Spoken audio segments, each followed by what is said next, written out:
l'une à l'autre, l'agriculture et l'alimentation, ô combien nécessaires à nos vies humaines, doivent être traitées avec sérieux.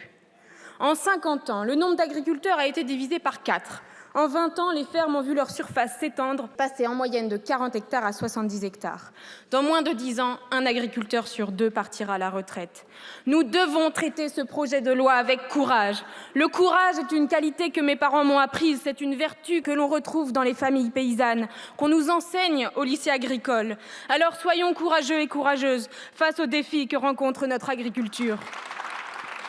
Revenus, concurrence déloyale, accès à la terre, changement climatique, autant de défis auxquels ce projet de loi devrait répondre, mais il n'en est rien. Aujourd'hui, dans cet hémicycle, se rejoue un combat que nous voyons trop souvent dans nos campagnes, celui des petits contre les gros, celui qui fait que les terres vont en priorité à l'agri-manager plutôt qu'aux petits paysans. Ministre macroniste millionnaire, vous défendrez les intérêts des vôtres, ceux de l'agrobusiness. Députée insoumise, travailleuse agricole, je défendrai l'intérêt des miens, celui des paysans et des paysannes, celui des ouvriers et employés de l'agriculture et de l'agroalimentaire. Chacun d'entre vous, chers collègues, devra choisir quel projet de société voulons-nous, quel avenir pour notre agriculture française. Votre projet, monsieur le ministre, n'est ni ambitieux ni courageux, il est nuisible. Comme souvent, vous confondez vision et verbiage. De ce verbiage, le monde agricole est arrivé à saturation. Les questions de revenus des agriculteurs, de la souveraineté alimentaire de notre pays n'est toujours pas résolue. Au salon de l'agriculture, Emmanuel Macron reprend notre proposition de prix plancher. Mais il n'en est plus question, ni dans son discours à la Sorbonne, ni dans votre projet de loi. Encore des mots, toujours des mots. Pire, vous déformez les idées du camp progressiste. Votre vision de la souveraineté alimentaire s'inscrit dans les traités internationaux, comprendre les accords de libre-échange. Vous proposez de produire pour conquérir les marchés à l'export. Quelle tromperie, alors que le monde paysan international a construit une définition commune de la souveraineté alimentaire reconnue par l'ONU. L'ambition agricole française se doit d'abord de nourrir tous les habitants de notre pays, sans oublier les outre-mer.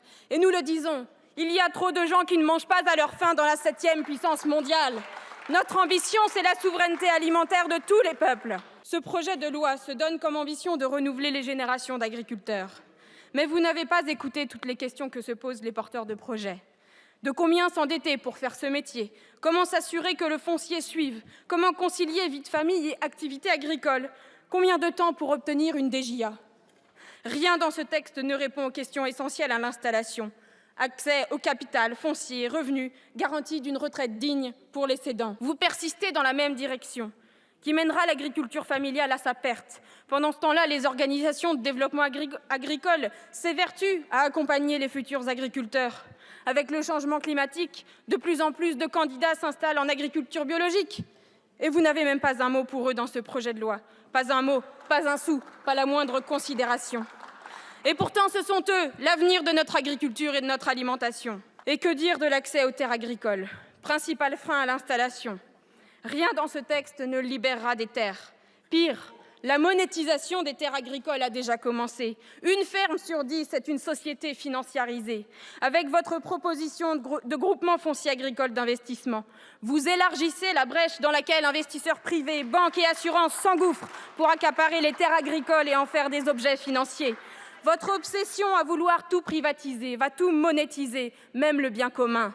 À commencer par l'eau, bien commun indispensable à la survie de l'humanité, que vous sacrifiez au profit des lobbies de l'agrobusiness et de l'agrochimie.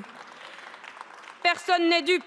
L'objectif est bel et bien de laisser l'agrobusiness se déployer, emportant avec elle ce qu'il nous reste de terres fertiles et de biodiversité. Je termine par ces mots d'André Pochon, paysan chercheur des Côtes d'Armor. Les hommes ont toujours su vaincre les difficultés et les nôtres sont relativement faciles à résoudre. Nous avons les moyens, le budget européen consacré à l'agriculture est un budget colossal et nous savons comment l'utiliser. Nous avons l'expérience des pionniers de l'agriculture durable, de l'agriculture biologique. Nous savons ce qu'il faut faire pour retrouver l'eau pure et une alimentation saine. Il suffit d'en avoir la volonté, le courage politique de résister à la pression des marchands de tout acabit. Avoir ce courage, voilà le vrai défi.